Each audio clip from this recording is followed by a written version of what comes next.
back. Welcome back. I feel like welcome back, Carter here. I'm Chase Johnson Lynch, and the Community Podcast is back. It is now March, and we are back with a new season here at Big Condo Online. Welcome to our new studio and everything like that. And as far as welcomes, I want to welcome back an old friend who kind of like dogged me for ages to come back on the show, but I'm glad he wanted to come back because he wants to talk about my favorite subjects. So first, let me introduce my man, Ras Congo. Thank you so much, Chase, and it's nice to be here. Nice to meet with Andrew, and I'm loving the new surroundings, the new environment. Just to say, for all those guys who are a bit young, Welcome Back Kotter was a show, American situation comedy about a school in Brooklyn. There you go. And Mr. Kotter used to attend the school. He came back to be a teacher. And John Travolta starred in it in the first season before he made way for Saturday Night Fever. Exactly, my man. You know what? I just feel like that because I became a teacher. It was all good. But first of all, I would like you all to, please help us out by liking and subscribing and, this podcast and welcoming us all back here into the studio and everything. So, my man, Roz, we're going to hit you. We're going to go into your past, but first we want to get into the subject area that we both have a love and interest. We have a passion. We have a passion. And what it was, when I first met you the first time and the last time I was here, I noticed the Superman cap. So that said, only a man who is like into comic books could wear such a thing at our age. So we had a little quick talk. I realized you were more into DC. Yeah. I was more into Marvel. But, both companies are like family because a lot of the time the same creative writers and artists have different tenures in each company. Yeah. So I thought this is going to be a good discussion and we could link it up with history and all sorts of things. Yeah, because, we're going to be talking about comic books, heroes. We're going to start in the past, move into the present and all that. But, we talked about Marvel and DC. What's interesting is that we're both, I would assume, from the 60s, born, not living. But, the comic, but I'm just trying to say is that era was a big sign of change, wasn't it? It was like, we're talking about pre-Silver Age when comics was still kind of like, mainly, white characters, heroes and villains and females and all that. Square jaws. Yeah, barrel chest. You know what I mean? Especially Kurt Swan Superman. But white supremacy and its fullness in terms of Superman and all that, what I mean? It's all good. But interestingly though, coming talking about like supremacy and all that, the original guys, I think it was Joe Shuster and Jerry Siegel. Yep. I think they got ripped off by DC. I think they sold the rights to Superman for about $75. Yeah. They were both Jewish guys and they created Superman with the dark hair and everything as a antidote to the blonde-haired, blue-eyed warrior of the Aryans. Well, I didn't know we were going to go this far back, but Superman was basically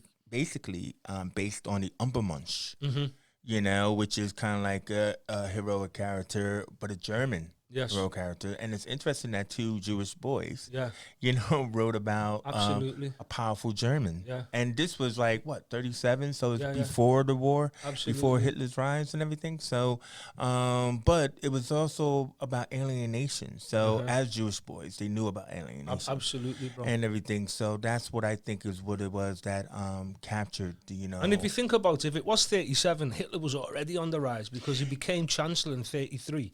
Yeah. And everything, it was in terms of like the blueprint of the National Socialist Party. Yeah, everything was kind of rubber stamped by them. But the fight against the Judeanness started to pick up in 37. Well, I didn't know I was going to go down this road, but it's a good route. Well, no, I'm just trying to say is that I just watched a short film that I saw on Vimeo called A Night at the Garden, and it was like in 1937 where the Americans had this big event at Madison Square Garden. You know Madison Oh Square yeah, Garden.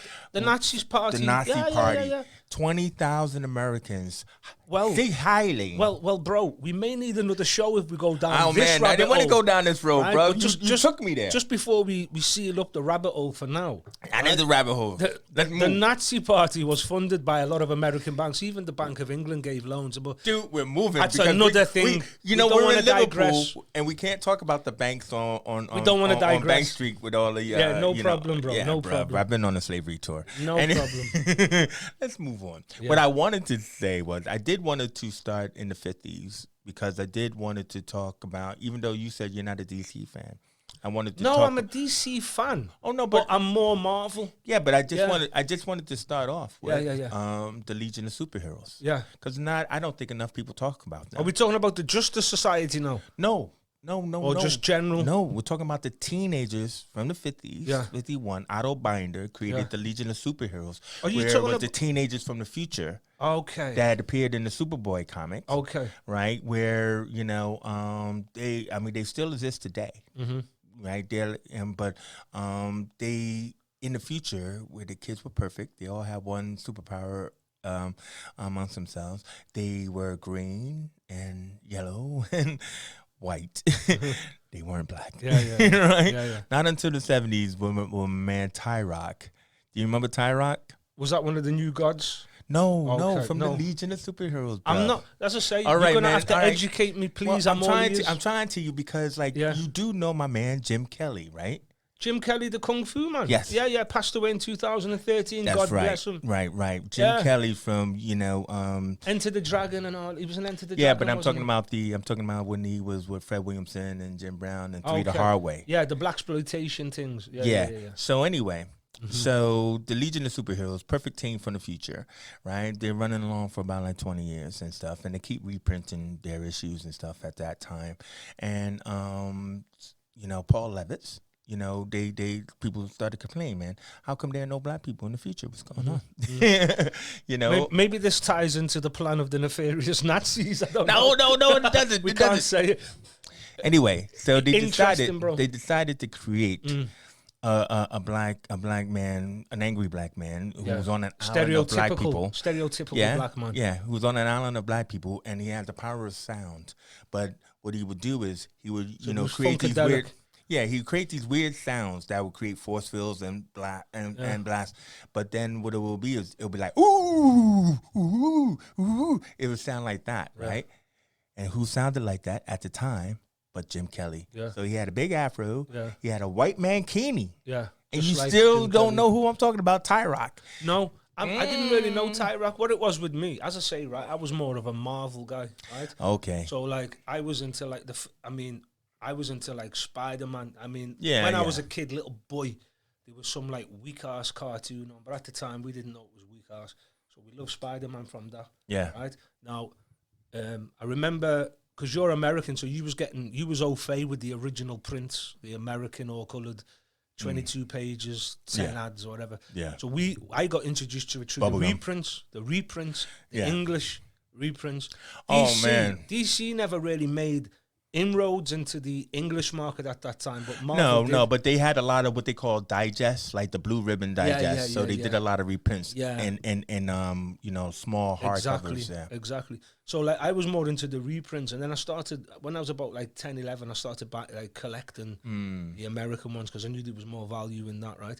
So for me, the first black hero, right, that I saw was there was probably more, maybe in Dell and whatever, Golden Key or whatever. There was maybe Cowboys or whatever. Yeah. But the first superhero I ever saw, right, was T'Challa.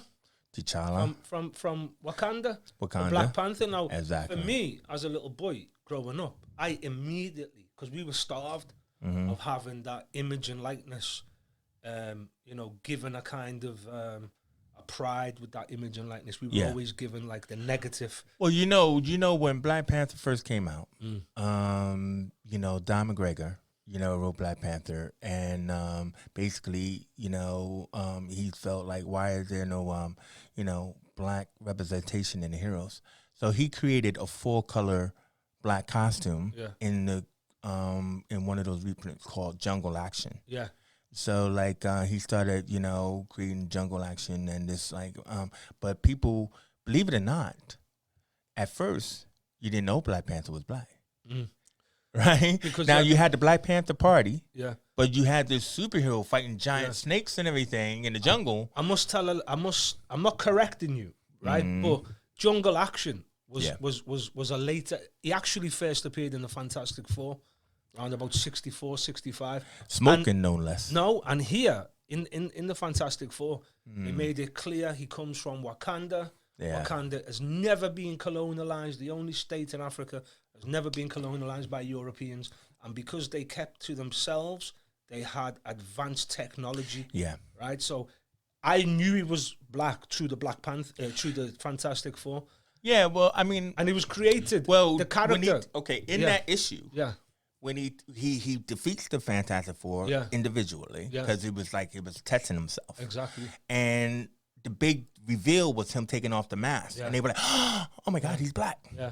That's what I mean. Yeah. Daddy, well, they had a Pink Panther, but were they ready for the Black Panther? Yeah. But then, if you notice, they focused on, having issues where his suit was ripped, and everything. They kept the mask on a lot and stuff. But I mean, what I'm just trying to say is they didn't want to overwhelm you with a black hero. But no, you're right. It was trickled. Yeah, absolutely. They did want it to have it be colonized. They did want it to have it be a special, Well, it was tied in also non-colonized. Sorry. No problem, bro. But it was tied in not only to the Fantastic Four, but it was tied into the Avengers as well, because you had like Baron Zemo and you had Claw. Right, so these guys were pivotal in and around Africa. Baron Zemo was a German, but he was hiding out in Africa. Yeah. Basically, they were both kind of like those. So it was interesting for me, and then after him, then you had the Falcon was introduced. In a crazy story. This is like 1969. And the thing about it, you got to think okay, so the Falcon, who was a falconer, right? So he taught the birds, and for some reason, this young black man headed off to Africa, but then he ended up becoming mind controlled by the Red Skull, and everything. So to fight, the Red Skull is the arch nemesis for Captain America. Exactly. It was a Nazi. Another Nazi. Why is it all about Nazis? Because Captain America first came out in the war, isn't it? So no, I know. His first thing was punching out a Nazi. Yeah. The main Nazi. Yeah. but basically they just became their whole salt and pepper team, because this is what you say 60 something, 1969. Now, isn't this around the time of I Spy? I Spy. Do you remember I Spy? I remember. Obviously, I wasn't born when it first came out. It was Bill Cosby and Robert Culp. And Robert Culp was the biggest star at the time. Yeah. Well, of course, he's a white guy. I remember it. I remember it well. I think I Spy was around about 66, 67. Yeah, but this is what I mean. Same era. Yeah, that's what I'm trying to say. It's not acceptable to not have an equal compatriot, but you can have a black sidekick. Well, it's just the same as having Kato, isn't it, in the Green Hornet? So you can have a black sidekick. I mean, definitely. But this is what was really interesting at the time, and how the TV, the films, and all that, they all kind of fluctuated with each other. Yeah. But so the Falcon is a successful sidekick, and he grows with Captain America. But then we hit the 70s. The 70s now, and the whole Harlem blaxploitation movie. We were introduced to Shaft, Luke Cage. Man. No, wait. You have to hit off with the inspiration first. Shaft. No. They said that Shaft was the inspiration for Luke Cage. Yeah. Probably because not even so much Shaft as such, but any guy off the corner on 135th down to you know how it is, right? I do know how it is. 7th and Lennox was the inspiration. Yo, man, come back, Charleston Blue. But with Luke Cage, it was kind of funny because he was a hero, but they give him a kind of mixed bag background, which was quite stereotypical. Yeah, he's like an escaped prisoner. He was wrongly convicted. Yeah, well, that's not bad. He was wrongly convicted. Thank you, Marvel. Yeah, exactly. Well, but I mean, obviously, he still looks the same. Just because he got an afro doesn't mean that he doesn't look like the same guy. Hey, didn't he just escape? I think with him, what I didn't particularly like at the time, right? All the white guys in the hero, white ladies, heroines, they were doing good, the goodness of good.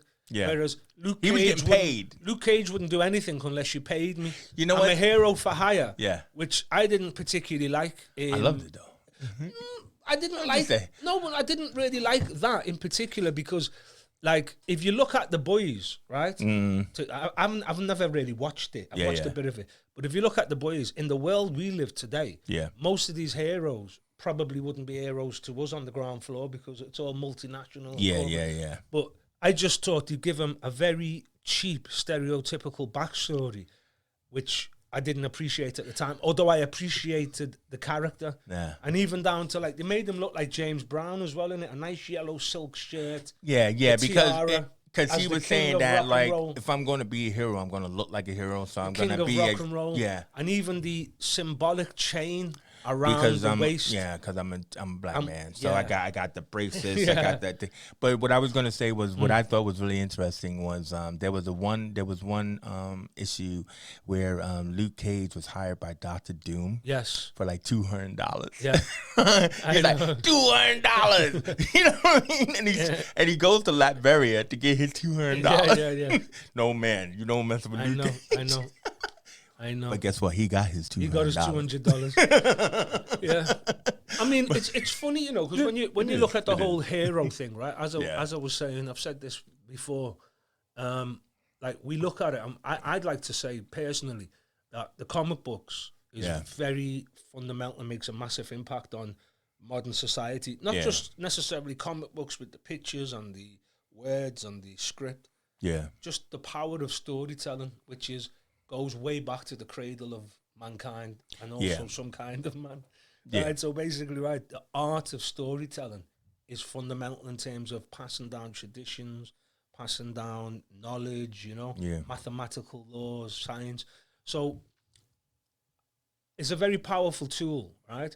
Obviously, it goes back and where, like, for example, I remember, I think you were speaking with James on a previous show. We were talking about not so much gods or goddesses, but how when you look at older traditions, like you go and do some chematology and you study in ancient Egypt, and some people may think they've got multiple gods or multiple goddesses. Oh, a pantheon of gods, yeah. Well, that's one way of looking at it, but I've never seen it like that. I've always seen it as really it's just expressions of nature being given physical form and a physical personification, locality. Yeah, so I'm not saying I'm right, I'm just saying listen, no. I mean, because like, I love Egyptology, right? And I love looking at, I mean, every time I go to Egypt or whatever, I've been to Luxor a couple of times. And I love, but I loved, the personification, like you just said, like Nut is supposed to be a goddess who lays over, goddess, but she lays over the earth kind of thing. Funny, and she creates it. Yeah. It's funny because even like the stars and everything could give these garments. And when you look at like Nut or Neat, and so therefore underneath, anything was a creation, not to say. So I always found that they were expressions of nature rather than that. But some people who were looking at it from a different culture, like many thousand years in the future, may have got that a little bit wrong. But what I will say is this: if you look at the word hero, comes from the Greeks. Yeah. Well, hero really was based off the son of Asa and Aset, which the Greeks called Osiris. Right. And Isis. Right. Yeah, and was the his son wife. Was Heru. Horus who became Horus. Oh, okay, yeah. In the Greeks, because even we're still using Greek terminology for one obviously, reason. Yeah, man. But it's just very interesting. Even when you look at, like, there's a lot of stuff happening in like, say, Netflix or Disney with regards to comic book TV shows and whatnot. Yeah. And I believe they're looking at one character who was quite obscure in the Marvel family. His name was Moon Knight. Oh yeah. The new Moon Knight series, was supposed to have been imbibed with the knowledge of Khonshu, which was like, say, the expression of the moon.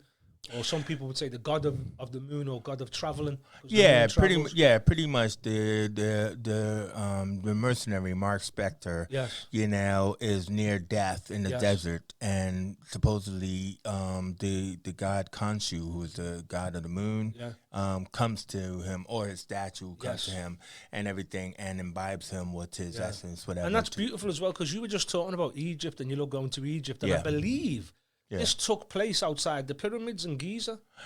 Yeah. But I mean, at the time when I read it, I didn't know. No, I know. And I don't think anybody really knows, right? We don't even really know the Golden Arch is outside of Giza.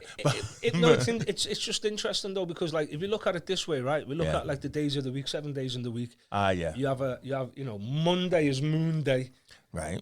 You got like Tuesday, you got Wednesday. Wednesday is Wotan or Woden or Odin's Day. Yeah. You got Thursday, that's Thursday.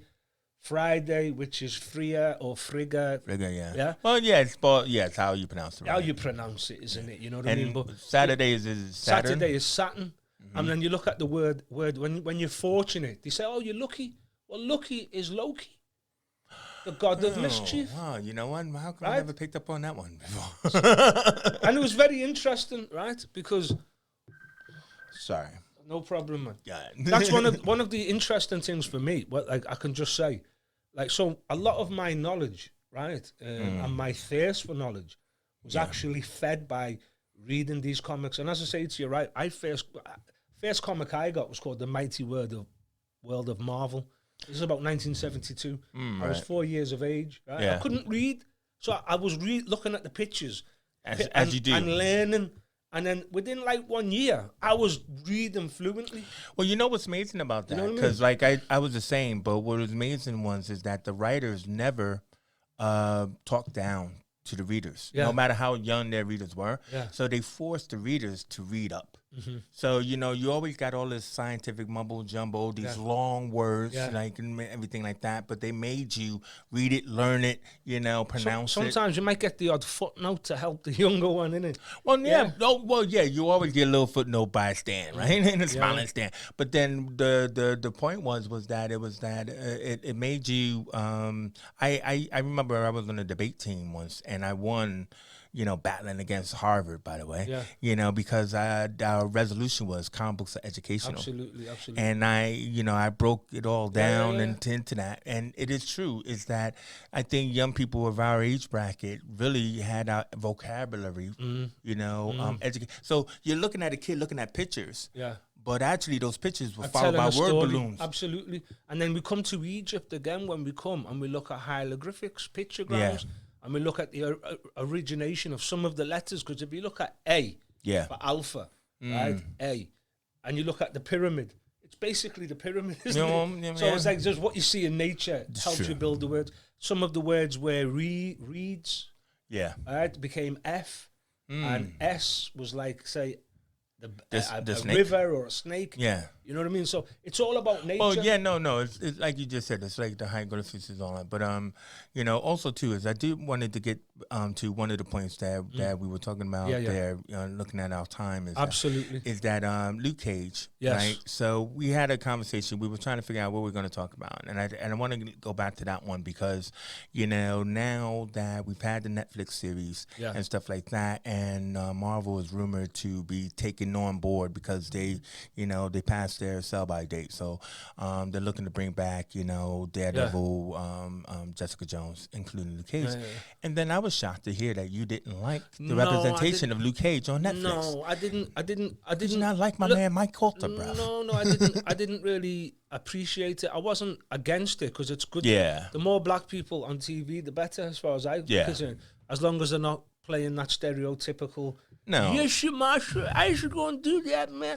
Right. So basically, right, I just thought, as somebody who reads the comic books, right, you can't be happy all the time at the way it's adapted in the movie or the TV. But I just thought how I know Luke Cage, even when they revamped him in the 90s and made him look like Mike Tyson. I could dig that. Cage. He was just known as Cage. Yeah, I could dig that. You know what I mean? But I just thought, Mike Coulter, did you say? Yeah, Mike Coulter. Yeah. I just thought he was a bit not necessarily the best choice for that role. I'm not saying he's not a good actor. I'm sure he is. No. He could have got somebody a little bit more I think he was a model. I think he was a model, believe it or not. I mean, his acting was a little bit, suspect. I mean, he's on another series and stuff like that. But I liked him because I mean, he had the look of Luke Cage. As a fan who grew up with the Hero for Hire, I thought it was a good representation. And also, too, is the problem was we had Mahershala Ali as Cottonmouth, who was a fantastic villain. Very fantastic. And but why did you kill him? He stole. Why did you kill him? Because he was getting ready to redo Blade, have a reboot of No, Blade. not at that point in time. But I think it was all under the table. Only guys like me were privy to that not knowledge. At that time. No, what it was it's just that it's a stupid thing that they do is like they feel they can't keep contracts, so they have to kill people because they only contract them for a season. But you know, they do that in the movies too, right? Yeah. I remember in Spider-Man 2, the original one, they killed Dr. Octopus, but is he dead? No, but is he dead? Because even in the comics, these guys die, and then you see them later. So nobody really actually dies. They're just revamped. Yeah, but it's like, hey, look, we don't have to re-up your contract. You killed the Green Goblin. You know what I mean? And now all these guys are coming back in the multiverse of madness or whatever. Yeah. So just to say as well, so. Like, it's funny, you know, because, what was I saying, Mahershala Ali? It's a hard one. Mahershala Ali. Let me get this right. Mahershala Ali. Alhamdulillah. So he's a great guy, right? So he's going to do Blade. Exactly. Now, this is why Wesley Snipes should be given an accolade. I'm going to tell you why.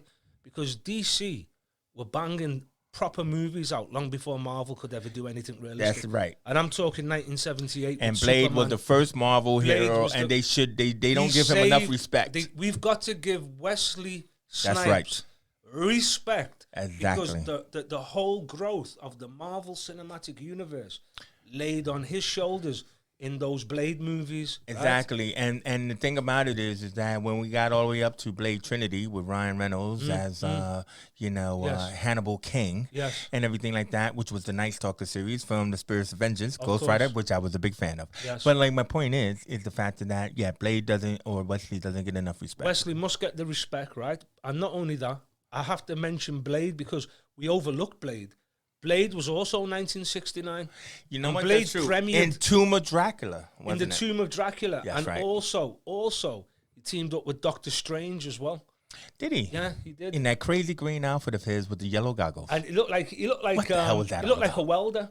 He looked like he was welding in a garage. But I don't know what he looked like. It looked like his clothes were too heavy. But it was interesting. It was interesting. The whole concept where they've taken the whole vampire and being nocturnal. But this guy was half a vampire because he was his a daywalker. Mother was bitten just before she gave birth with him, and he could be a daywalker. It was very interesting, the little slant they put on these stories. It was actually interesting because it was like, it's that whole Universal Monsters thing where they had the use of vampires and Dracula and everything like that. Yeah. So Tomb of Dracula was actually a series. So it was kind of like, but he needed a protagonist because he was an antagonist. Yeah. And it was really interesting that they made it. I think it was Len Wein who created him. Len Wein was a great guy. He's passed away now, isn't he? Yeah. But to come up with the concept of a black Night Stalker, was a beautiful concept. And saying Night Stalker because the Night Stalker series was probably around at that time. Yes. The one with the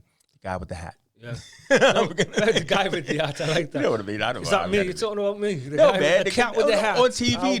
Do you remember the Night Stalker series on TV? Partially. You know what? They mightn't have even, the people in the BBC or the people at ITV may not have even bought that Probably show. not. They brought all the whack shows, not the good ones, you know what I mean? No, terrible. But I must say before, because I know time is important, right? So I don't want any of the sisters or the mothers or the aunties out there getting a little bit upset with us because we're talking about superheroes and so we got to big up the women as well. Women. So I was asking my man Raz, did he know who the first black female superhero was? And it was our young Andrew who jumped out with the answer real quickly. Right? And who was that, Andrew? Our sound technician. Oh, Andrew, you can speak into that microphone. Speaking to the mic, who was it, Andrew? It was the Vixen. The Vixen, thank you. Now, Vixen was on telly just like, on Legends of Tomorrow. Yes. That character, believe it or not, she was the first black female super in DC because I know you're not a big DC fan. But I'm aware of DC. Yeah, but I Green Lantern. But, I thought it was really interesting because I was saying to you, wow, we didn't get a black male superhero until the 70s. And then John, what was his name? John? No, it was Black Lightning. Yeah, you got Black Lightning. I think he was 77. Yeah, right? yeah. And then, what was the... Are you thinking about John Jones or... Not John Jones. John he something. Is technically black. He became a Green Lantern. in the 80s. Oh, yeah. Oh, Jon Stewart, yeah. Jon Stewart. Now, wait a minute. That's right. You know what? I have to talk about this. I don't know if Andrew's trying to tell me it's time. But Jon Stewart, Yes. and when he came out, there was this great thing where this old black man comes up to Green Lantern and saying, "You helped the yellow man, the green man, the space man, but what do you do for the black man?" And Hal Jordan's like, go away from me, old man. And then we get, Jon Stewart, the first black Green Lantern and everything, which was amazing. It's interesting as well, but coming back to the sisters as well. Yeah. I've never seen this Captain Marvel movie, right? And it's funny, right? Because the original Captain Marvel was actually Shazam. Shazam was the name of the old seer, the old seer magician who gave him the powers. And this comes back to my discussion with you around the whole heroes, heroines, and aspects. It was actually Solomon. The wisdom of Solomon, the strength of Hercules. Yeah. Yeah. But what? Achilles was in there. Yeah. Zeus, Atlas, and Mercury. But I was going to say is that in his counterpart, I think it's Black Adam was instead of Hercules, it was Heru. It's interesting. Yeah, because Heru was the original name for Horus, and then you're looking at like Hercules was actually derived from Heru. Yeah. So, but anyway, it's like when you look at the word horizon, Horus Eisen, or Horus Zion, or you want to look at like say horoscope or horoscope. So these things are entwined in every aspect of our daily lives. But coming back to the women as well. So the Captain Marvel movie, which did reasonably well, not great compared to... It did $1 billion. Compared to other movies, right? I never really watched it, right? Yeah. But the original Captain Marvel in the comic books was a man. Yeah. Marvel, yeah. So, and then then you had Miss Marvel, who was Carol Danvers, her character, right? That's right. It's funny how they say Carol Danvers, because Kira Danvers was Supergirl? Kara, thank you for that correction. Kara Daniels was Supergirl. Kara Danvers. Yeah, sorry. Wow. Kara Danvers, yeah. So they all borrow off each other, because if you look at, like, say, Aquaman, Aquaman was derived from Prince Namor. Prince Namor first hit the newsstand about 6 months before Aquaman, but both are based off Neptune. And you can't find those 1940s Aquaman comics. No. They're just not worth it. What I mean? You know what I mean? But I mean, yeah. Well, actually, Namor was the first character from Timely Comics, which became Marvel. Because Namor is before Human Torch. And Captain America. Well, definitely before Captain America, but they're the first Trinity and stuff like that. The first fire and water, and the first mutant. Yeah, exactly. Well, listen, man, this has been excellent. Yeah, I mean, I love this conversation. Just give me 1 minute. I'm going to give him 1 minute? Just 1 minute, right? So coming back to Captain Marvel, right? In the comic book, the first female Captain Marvel was a woman called Monica Rambeau. And she was a black woman. And she is a beautiful black woman. Hold on a minute. Okay. I'm not fantasizing, but she was a beautiful black woman. She was. Okay. Just keep that in. Stick a pin and keep that in. Listen, it's been a pleasure. Well, hold on. I was going to say that she is now in live action. She is on WandaVision. Yeah, I know. I can't wait to get that show. Well, no. The show is already on, bro. I know, you just need Disney Plus. I can't afford Disney Plus. All right, bro. I'm just letting you know. You know what I mean? So she's fantastic. Her powers has just been revealed. The final episode of WandaVision is about to come out. Can I ask you a question? She's going to be in the new Captain Marvel 2 movie. Lovely. Can I ask you a question? What? Is Agatha Harkness in that movie? Yes, she is. In that TV show. Yes, she is. TV show? Yes. That would be interesting, man. It is really interesting. It's awesome. I can't go into it now. Don't go into too much detail. But listen, it's been a pleasure. It has been a pleasure, Ras. Yeah, well, thank you for joining us, Ras, and everything like that. And I hope you enjoyed the conversation. It's a different thing for the community podcast. Yeah, you can raise that music there, Andrew, slowly. Yeah, slowly. But hopefully you'll like and subscribe. And, and also, too, is my man, Ras Congo, will also be on another show this week as Discovering with James DeBow returns. Yeah, but like and subscribe, because this man and this man and find this man. That's what Unbelievable. Amazing you know what I mean? talent. And I'm pretty sure when you do your show, you're going to be talking about his return trip back to Rwanda and everything. And I'm Chase Johnson Lynch. I've been your host here. And you know what? We out of here. So today we're talking about vision and wonder. And tomorrow it's going to be Rwanda. Thank you. That ain't propaganda. We're out of here. Thank you, guys. Raise that music.